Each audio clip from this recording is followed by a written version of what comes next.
So welcome to our first ever discussion. We have Matt Salmon representing the Manufactured Housing Association of British Columbia and Bryce Nugent representing the Manufactured Housing Association of the Prairie provinces. We have the two presidents here today talking to us about modular and the industry, and we have a few things we'd like to discuss today. And so thank you very much for being here. Thanks for having us. Yeah, thank you for having us. It's a pleasure to be here. Great. So yeah, I just want to kind of kick things off by asking, the question of like, what are the misconceptions between modular housing versus the traditional kind of stick-built home? What are the differences, or maybe even the misconceptions about that? Sure, Matthew, why don't you start for BC perspective? Yeah, I think the factory-built housing industry has a long and quite storied history within North America. A lot of people, the first thing that comes to mind when they think of a factory-built building is they think of the Trailer Park Boys. Yes. The show that they saw on CBC that had worldwide acclaim. And it's a great show, but it doesn't accurately represent what we construct, the communities where homes can go, the individuals that live in them. It's a great piece of comedy, but it has created a lot of misconceptions about what this product is.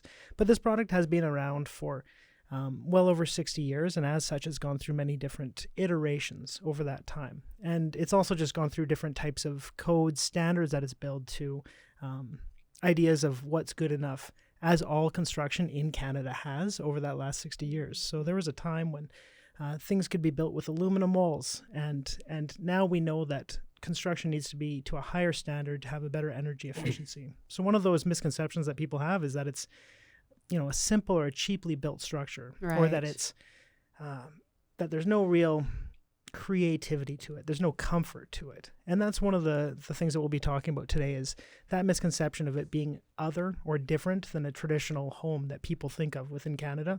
So I'm sure we'll be hitting on some of those misconceptions today. Yeah, good point. And I think too, with looking back in the past, is manufactured trailers used to be looked at as disposable type housing. They'd buy it, it would depreciate over 5, 10, 15, 20 years, where nowadays you're buying a modular home and it's appreciating just like any other type of building out there, right? So kind of with the codes being aligned between stick built and modular, our houses are really built the same, appreciate the same, and don't depreciate like they used to in the past. So Right, right.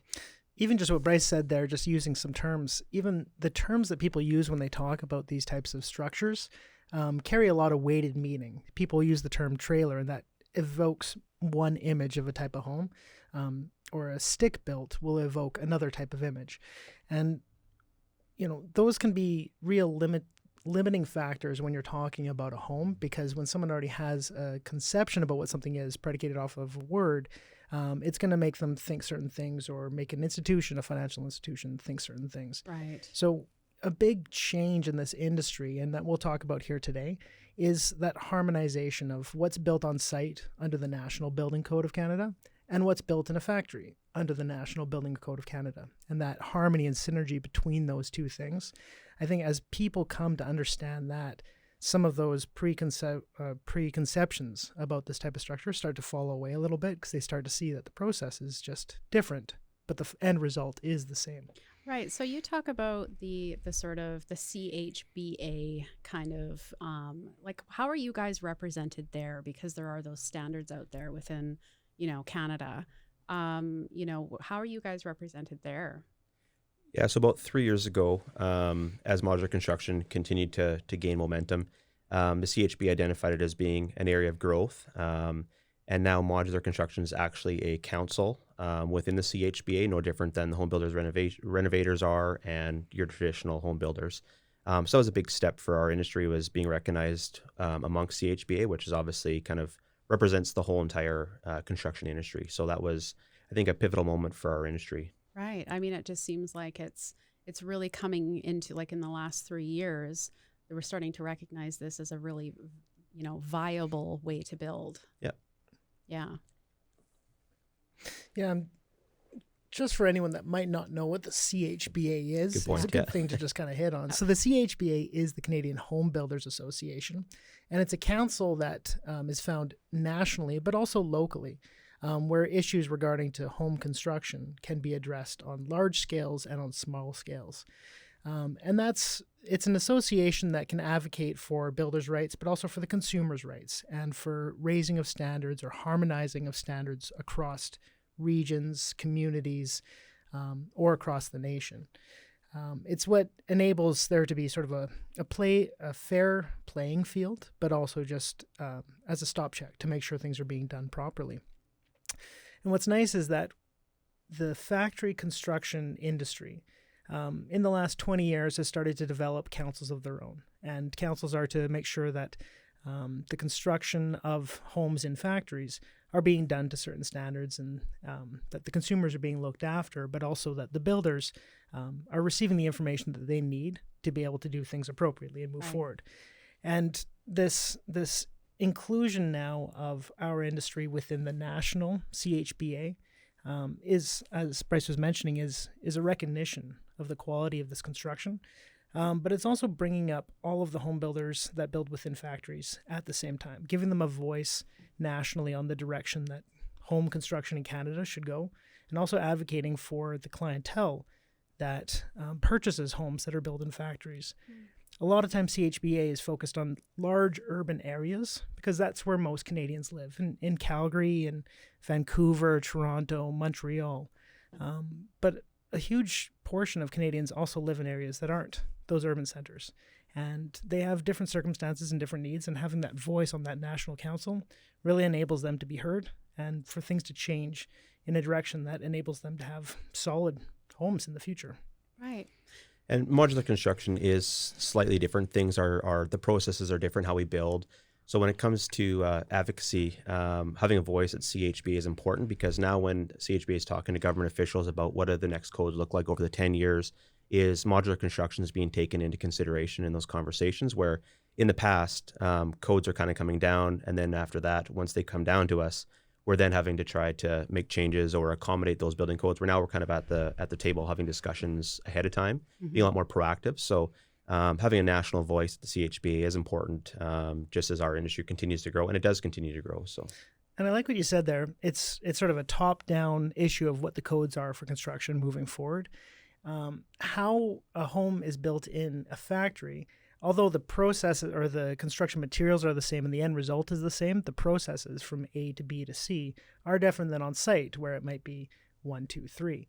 And so what might work on site doesn't always necessarily work within a factory setting. And so being able to actually be represented and have that discussion with the government and with the Code Association really enables us to make sure that what we're doing lives up to the spirit of the code, but is also being done in the most effective way possible for the consumer.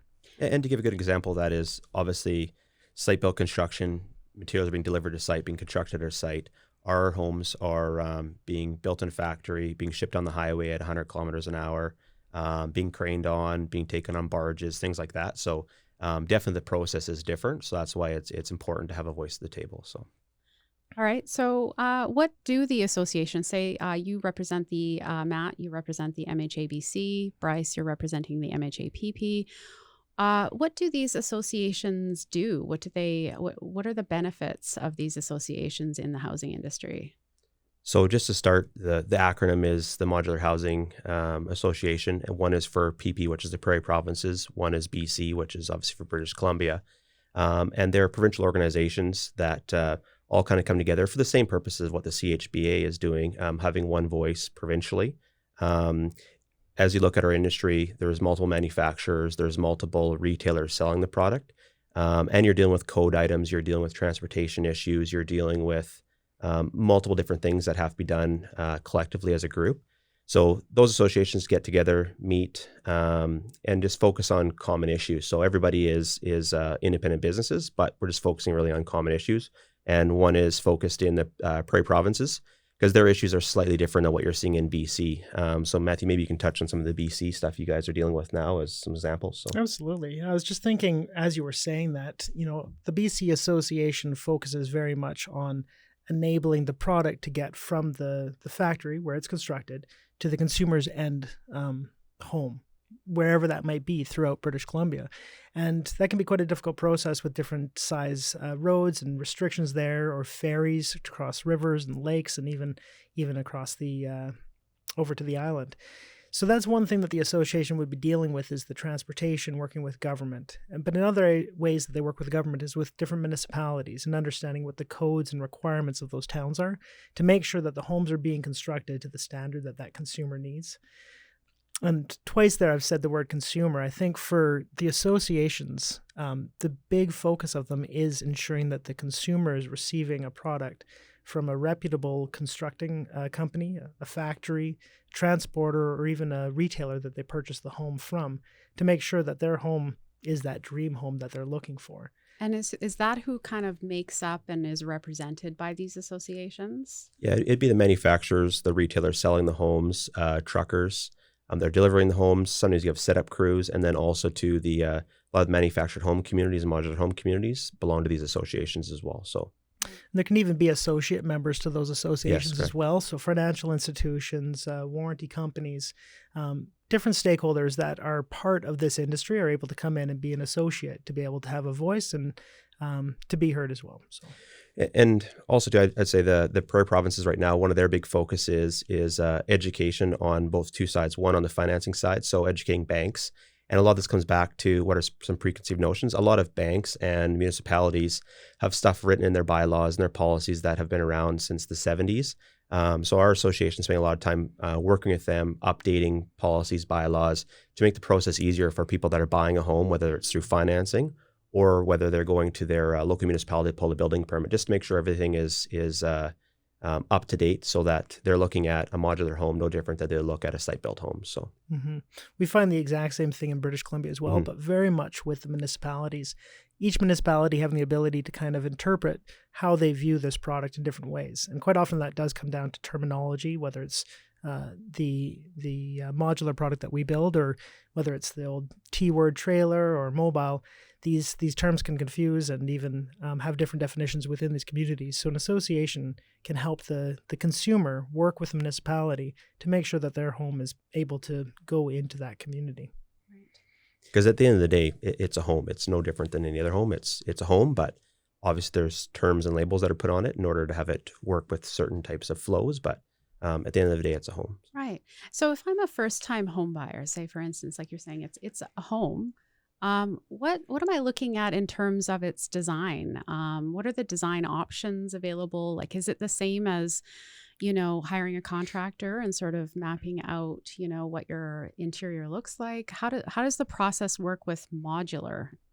Well, I would say the modular industry and the buying process is no different than what you see in the site built construction. When you're a homeowner out there and you've determined what your budget is, you're going to go around, look at a bunch of different types of builders, no different than you go around to look at a bunch of different types of retailers. Mm-hmm. And you have retailers that are going to do anything from a very high-end home and other retailers that are going to kind of do your entry-level beginner homes. So really it's about identifying in the process what type of builder you're looking for and then working with that builder. And you've also got factories as well. Some factories focus on larger, bigger, higher-end homes. Some factories focus on your more first-time buyer home. So it really just depends doing your research online, finding out what kind of builder you want to go with, which is no different than doing site construction. So once someone has actually identified a builder that they'd like to go with, then that begins the very enjoyable process, but can be a daunting process of going through and picking out exactly how you would like that layout of the home to be, but as well what the decor items of that home would be. For some people, that process can be rather quick, as they have worked with different builders that have set decor packages that they can choose from, while others are able to sort of mix and match. Most factories actually have a very good supply chain where they have a wide variety of decor items that enables the consumer to come in and sit down in the decor room and really get a feel for what's going to best suit their vision for what their home feels like. And as they choose those items, they work with that sales center to put together that package. Once they've finalize that and feel comfortable with what they've chosen, they're able to submit that order to a factory, who then, utilizing their stock and the supply chain that they have, is able to produce that home for the end customer. And each factory will be a little bit different. Like we said, there's kind of predetermined SKUs that they carry. And when I say SKUs, it's just different types of materials. And once they determine what they're going to take, they're buying that in volume. So you're going to have flexibility, but we really look at it and we call it, instead of it being customized, you're really configuring a home. So you're going to take a home, like Matt said, that the size is going to be whatever, 20 feet wide, 30 feet wide, 16 feet wide. You're designing within those parameters that the factories have predetermined. And you're buying you're choosing the materials and the options that they've kind of pre-selected. So a lot of factories and even dealerships will kind of pre-configure everything. They'll have decor packages that are set out. They may be designed by interior designers. They may be designed by local ones or ones that are kind of across Western Canada or the prairies. And they'll go out, predetermine your decors, your options. And really this is all being driven by what consumers are asking for. So if consumers aren't asking for a certain kind of tub, you're not going to see that manufacturer. You're going to see the manufacturer carrying what's in demand, what's going to be high volume, so they can purchase that large quantities, have it ready at their factory. Because the big difference with site-built construction and modular also is in site-built construction, your lead times are a little bit longer. Your process is slower. Modular is probably about 40% faster. So that means you have to have the materials there ready to go 40% quicker too, right? So now that I've configured my home and I'm happy with that, and it's sort of in the retailer's hands and now in the manufactured hands, how long does the process take typically? What can I expect as a home buyer? I think the factory-built housing industry is really exciting and very unique as far as residential construction goes. The process is very much like an assembly line. Once a home begins construction within a factory, it's working down from bay to bay, with each area having a craftsman or tradesman with certain skill sets where they can actually begin to do one aspect of the home, then the next.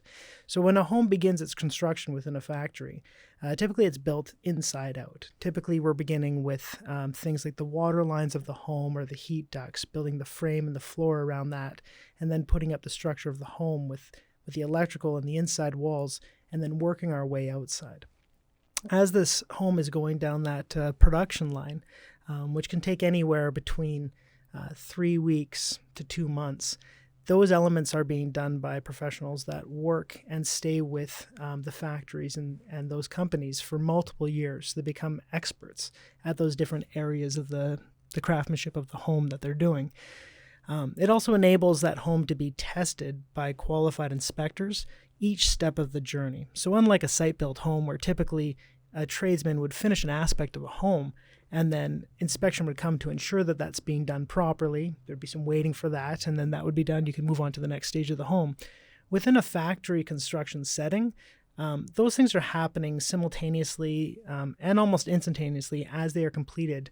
A qualified inspector is coming to check on that, to correct any deviations that may be there, and then continue to move forward. So that process of the actual construction is very methodical.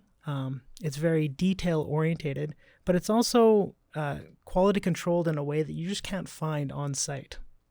And there's obviously multiple plants doing it slightly different within each factory, but the fundamentals are very similar, where it's going down an assembly line, it has an inspection process, it has a quality process, and that at the end of it, a home is being completed and ready for shipping. So like Matthew says, it's very methodical, from A to B, and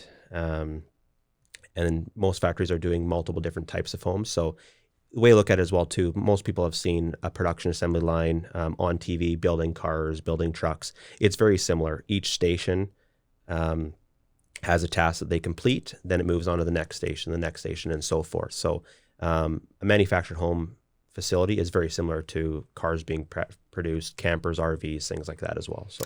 And I think a lot of consumers are often surprised when they have the opportunity to come in and to walk through a plant. And that's one area where it's quite exciting, I think, for the consumer, where they can actually come in and see not just their home, but the process of multiple homes being constructed.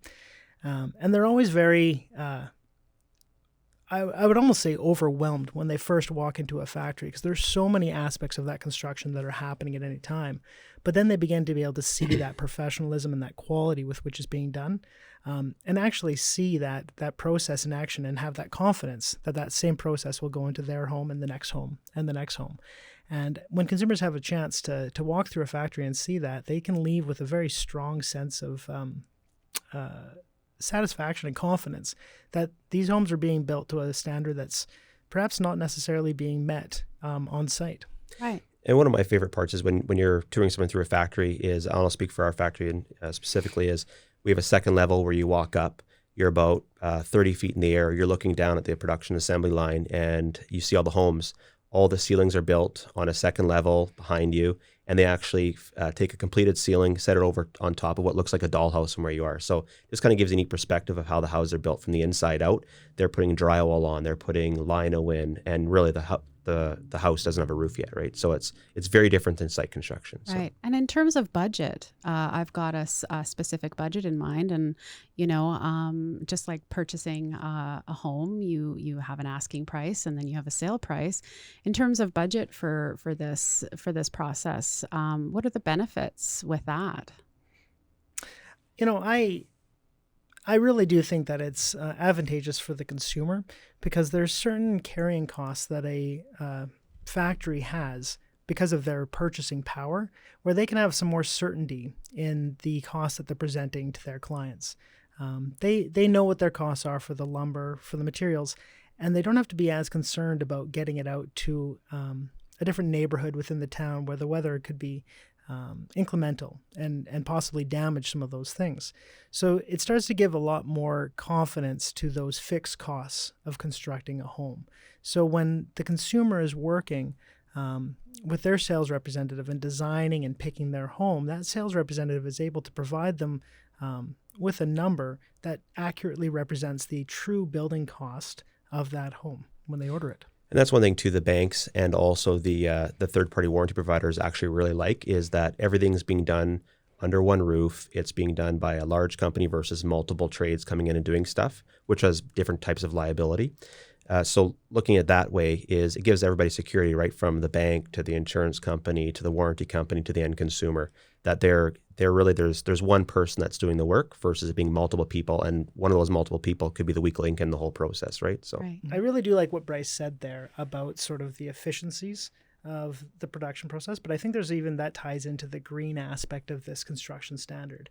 On site, typically you're driving the materials, the personnel, from site to site, with lots of multiple people going different areas, traveling large distances, and materials traveling large distances from a distribution hub to multiple sections. A factory is pretty amazing because what it actually does is it has all the individuals who are working on a home coming to one area and bringing all the materials for multiple homes to one area. So you're cutting down on that transportation carbon offsetting that comes from trucks going everywhere. So you're really reducing some of your carbon footprint just through that standardization of location where we're building the homes. And in that one aspect alone, we start to see a carbon reduction, which is something that we're very proud of in this industry. Yeah, and there was a study done by the U of A in 2010, and they studied a project from start to finish, and they came to the conclusion that it was about 40% less CO2 emissions, 70% less waste, and then about 50% of the materials that were utilized there were recycled. So the best thing with a factory setting is that you're in a large location. You're not just in the middle of a subdivision with multiple builders. It's one company organized, and you can have recycling programs. You can have track your waste. You can do a lot of efficiencies where you have bins spray painted green, and that's where your wood goes. You have bins that are spray painted blue where your plastic goes, and so forth. So it really allows you to kind of put in, again, back to the process side of things, put in processes to make yourself very efficient. And that efficiency comes with reduced CO2 emissions, less waste, and being able to recycle lots of stuff so as well. So that really ties into sort of, I think, the future of this industry as well. Yes. We talked about where the industry had come from and some of those views that individuals had about what this type of product was. But when you look at where this industry is going, our homes are built to the exact same standard that a site-built home is, but with a reduced carbon footprint, with a better green presence because of the processes that we build our homes. But now as we look forward as an industry, site builders and factory builders, there's an effort to go greener, to have a more net zero home, something that is saving the consumer money on heating and energy, but also is just better for the environment. And this industry is constantly looking for new ways to ensure that our homes are as energy efficient as possible, that they are using some of the best materials to really have your best effect from your appliances or from your heating costs. We also have a voice, as we talked about earlier, on that national council where we're actually able to put forward ideas and be proactive in ensuring that we have a greener product in the future. Well, I think another advantage is two things is as we enter this green economy, modular construction has a lot of benefits, but also too, as we enter where a lot of our workforce is aging now as well, we're seeing that in certain markets, certain areas, rural locations where there are no subtrades, there are no carpenters, they're getting older, where a lot of the manufacturing facilities are built and designed around an aging workforce. So you have overhead cranes, you have a lot more equipment there suited to work with an aging workforce. And also it's allowing you to bring younger people in, do training, and have them train with specific staff on site.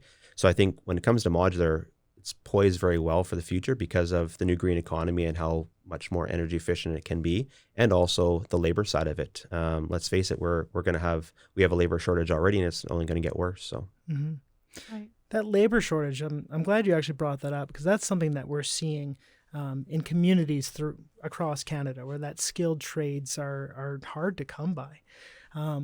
Our product is the product. It's specifically designed for areas of Canada that it's difficult to get that skilled trade set out to. It's very expensive to bring some skilled trades to some of the rural regions of Canada where they perhaps don't reside. So one of the nice things about this industry is that we're able to have those skilled trade sets working at the factory and then the home going to where it needs to go, therefore reducing the overall cost to the consumer, but also ensuring that they're getting the best quality home that they possibly can in a place of Canada where perhaps there's not as many individuals that could build that home for them on site. Yeah, and time would be a factor as well too. You're now having people that are commuting from, say, Edmonton 2 hours north to frame a home or do plumbing or whatever. That plumber is factoring the costs of that travel and all that into his price. So it is driving up costs of construction, where again, coming to modular, everything being done under one roof, your costs are coming in a lot more aligned, and they're consistent too, right?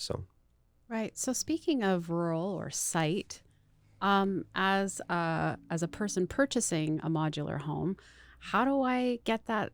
I've purchased a lot or somewhere where I'm ready to build. What do I have to do to prepare that site in terms of will the process sort of bring me through that, and I know how to prepare that? How does that work? How do you get the home to the site and have that site prepared once it's there? Great question. That's why Matthew and I are both sitting here. One of us is for the Prairie provinces, one of us is for BC. And there's a very different market, not just from design or things like that. It's very different in how you transport homes to the site. It's very different on what's allowed to be transported. Obviously, one has mountains, one doesn't.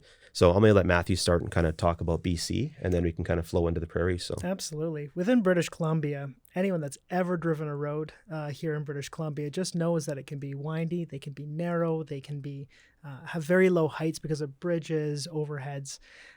So that really does dictate how we build our homes. So when a consumer has found a piece of property that they've fallen in love with, I'd say the first thing that they're supposed to do, as you asked, is just to stand there and take it in and just enjoy that piece of property. Because what the retailer will do when they're working with them is they will actually identify what are those transportation restrictions? What size of a structure can we get here? Does it need to be one piece or two piece or three pieces? And this is all based on location. It's all based on location. And so that's why it's so important for that individual who has that beautiful piece of land to work with their sales center and their salesperson. So once they've identified that, they're able to determine all of these size, widths, height requirements, and even multiple box requirements to be able to get it out. Once the boxes, the modules are finished being constructed in the factory, the sales centers will actually organize a transportation company to come, pick up these homes and with pilot cars, bring them out to where they need to go.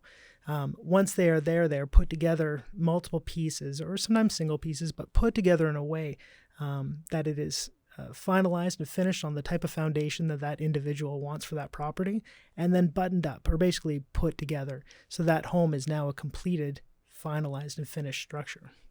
And we're very spoiled in the prairies. We're shipping homes anywhere from small homes that are 12 feet wide up to 30 feet wide, one piece down the highway. And really when it comes to transportation, it comes to once you actually get to the physical site. Most of the highways in Alberta, Saskatchewan, Manitoba, they can ship those wide widths. It's once you get to the site, what does their approach look like? How many trees in their yard? The laneway to get to this home site, or is it wide enough? Are the trees cut back? What's the tree canopy over the top? So really, in the prairies, it's really what is the physical site where the homeowner's place going? That's where the challenges come in. That's where a lot of work has to be done to determine that it can be done. Whereas in BC, you're dealing with tunnels, bridges, mountains, a lot more rocks. Right. And so who does that work? Who does the work of making sure the site is prepared for whatever type of home I've purchased to get there? So that would be the sales consultant that they're dealing with. So they will select a manufacturer who's building their home. They'll select which retailer is going to be building their home and delivering their home. And then from there, it's really going to be either that retailer is going out to the site doing a site inspection, or else they're sending the trucking company that they're dealing with out to the site to do an inspection. And most of these companies have been doing this for a long time, so they can drive the route, see what's there, and give them a pretty good idea of, hey, this is possible, this isn't. This is possible, but you have to do this, this, and this in order to make it possible. So, and all of this is included in sort of when I get to a retailer and I'm going through the process, that site preparation and things like that is all included within this whole process. I wouldn't say it's included; it's priced in. So priced in. Yeah. So it depends on the location. If it's a site that's going to be very challenging, that challenge is going to be priced into the price of the home. So, and what's interesting is there is no simple answer to anything because every individual is different. Every location is different. Some are communities that are pre-prepared for homes from factories to be able to be brought back in and almost plug and play, yeah. which is very simple. And then others can be incredibly complicated with building roads to get to the properties. But as the individual who's ordering these homes from the retailers, they will work with these centers to find out exactly what's required. And these retail centers will do what is necessary to ensure that every aspect of that build, that transportation, that setup, and that button up, and the final handover of those keys are done in such a way that it's quick, it's painless, and it makes the end consumer very, very happy. And just one point of clarification, because Matthew and I have both used two different terms. So we have sales centers and retailers, and what we're really meaning is it's a location that someone will go. They're going to have show homes set up. Anywhere from 3 to 5 to 20 show homes that people can walk through. And that will be the retail location that they're really buying the home from. And that would be kind of their contract will be between them and the retailer or the sales center. And like I said, obviously there's lots of different terminology, but that just maybe simplifies it a little bit. So yeah, definitely. Thank you for clarifying that. So I'm a homeowner, and now that I've got my new modular home, what about home insurance? How does that look in terms of its process? So really to the end consumer, insurance isn't anything different, but kind of behind the scenes, when the home is being constructed at the factory and sitting at the factory and completed, waiting to be delivered, that'll sit under the factory's insurance. Then once it's on the truck, it's the trucker's insurance. Once it's on site being craned on, it's the crane's insurance, and then really just turns into a regular homeowner's policy. So there is no real difference in that aspect. But there is also the other side, which is the Alberta or BC, Saskatchewan, Manitoba new home warranty. And our modular product would follow that exact same process as well. So when a consumer receives its home, the warranty that's on that home will be no different than a site-built construction home. The biggest difference would be is just which province you belong to. It's slightly different among provinces. So Right. Well, I'd like to thank you both for coming and joining with me today and speaking on behalf of the Manufactured Housing Association of British Columbia and the Prairie provinces. Thank you, Matt. Thank you, Bryce. Yes, thanks, Crystal. It's been a pleasure. Thank you. Thank you. I think we've learned a lot here today. Good. Great. Thank you.